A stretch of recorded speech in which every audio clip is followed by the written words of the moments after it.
Hi there. Yesterday I repotted a little aloe vera plant, and it was making me think about my own aloe vera plant back in the UK that had frozen, and I'm not actually sure if it's going to make it or not. And then I thought, you know what, aloe vera is a really good topic to talk about because it's such a healing plant. And many years ago I used to live in Fuerteventura in the Canary Islands, and I think I probably got a little bit burnt at one point, and I was working with a whole lot of Spanish people back then, and Susanna, one of the girls, said to me, "Oh, you must get some aloe vera." So at that point I didn't even know what she was talking about, apart from the fact that I knew that, you know, aloe vera went into some hand creams and things like this back in the UK. So she introduced me to aloe vera. This is a long time ago, actually, probably in the 90s.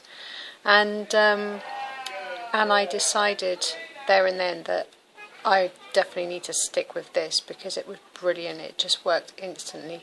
So there's lots of different things that you can use aloe vera for. So it's brilliant at healing skin, like sunburn, but it's also really good for healing all kind of burns. And the other thing is that, you know, how you prepare it is you cut off the leaves at the bottom, and then just along the edging you've got these really spiky little bits, and you want to take off the spikes on either side. Then take a knife and cut very closely to the bottom of the leaf and remove that hard edge of green outer leafing.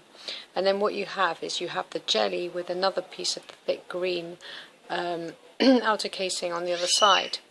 What you want to do then is you want to cut it up to pieces, put it into a bowl of water, preferably distilled, and then pop it into your fridge, and that will keep nicely for 1 week. And then you can use it as and when. If you're using it to make a juice, oh, by the way, watch out for the yellow stuff because that stains your clothes, but actually the yellow stuff is also quite useful, so it's not completely, don't completely give up on that. But so if you're using it to, you know, for your skin, you just take the piece of aloe out of the bowl of water, and I crisscross it a little bit to encourage the gel to come forth, and then just rub it on your skin like that. It's really nice moisturizer too. It's also good for any skin irritations, any insect bites and things like that. You can use it. You can also use it in your juice. It's great for juicing. Lots of liquid in there. It's also very good for if you've got constipation, so that's also another thing. It's great anti-inflammatory. It's an antioxidant. It's antibacterial. There is so many brilliant things that you can use aloe vera for. I mean, it's just so wonderful. The other thing I used to use it for was an exfoliator when I was in the Canaries. I used to get the gel, crisscross it, and then just dunk it in some sand, take it out, and then you can exfoliate your skin with it as well. And all natural and all completely, you know, from the land. So what I think it's particularly great for, for today, in the sense of, like, you know, healing and looking at ways to sort of improve health, is one, definitely as a liver cleanser. And I'm going to talk more about liver cleansers tomorrow because I have some real favourites, and I think that if you have got any kind of illness, you've really got to get your liver nice and clean, and it does take time and it takes effort, so you need to have good quality herbs to do that.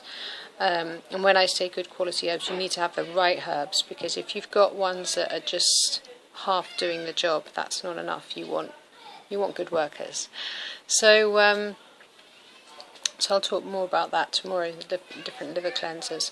But aloe vera is great for cleansing the liver. It's great for juicing. It's really good for just cleaning out your system. And of course, you do need to clean your system as well as possible, because then you can absorb nutrients. And if you've got a greasy, fatty, dirty liver full of stuff that's been accumulating over a long time, it's going to be very tricky to digest foods properly. So aloe vera. It's one of the most wonderful plants on this planet, and it's, I don't know, it's one of, in fact, it's very good even to keep inside your house. It sort of purifies the air too. And that's another thing. You can use it on your dog or on your pets. Watch out for the yellow stuff, though. I can't say if I would put that on a dog. In fact, no, I wouldn't. But the gel, certainly, you can use that on your dog if you need to. If you need to give them some sort of remedy for any sort of irritation, if they've got some sort of like rash or something like that going on. Sometimes they can get something like that after they've been in the fields in the summertime. They can get a sort of a grass rash. Then you would just wash them off and then put some of that aloe vera on. So, anyway, I hope you're all having a great day. I am having a lovely day. It's nice and warm, and just drinking a nice turmeric tea, and yeah, have a wonderful time. Take care and look after yourselves. Peace.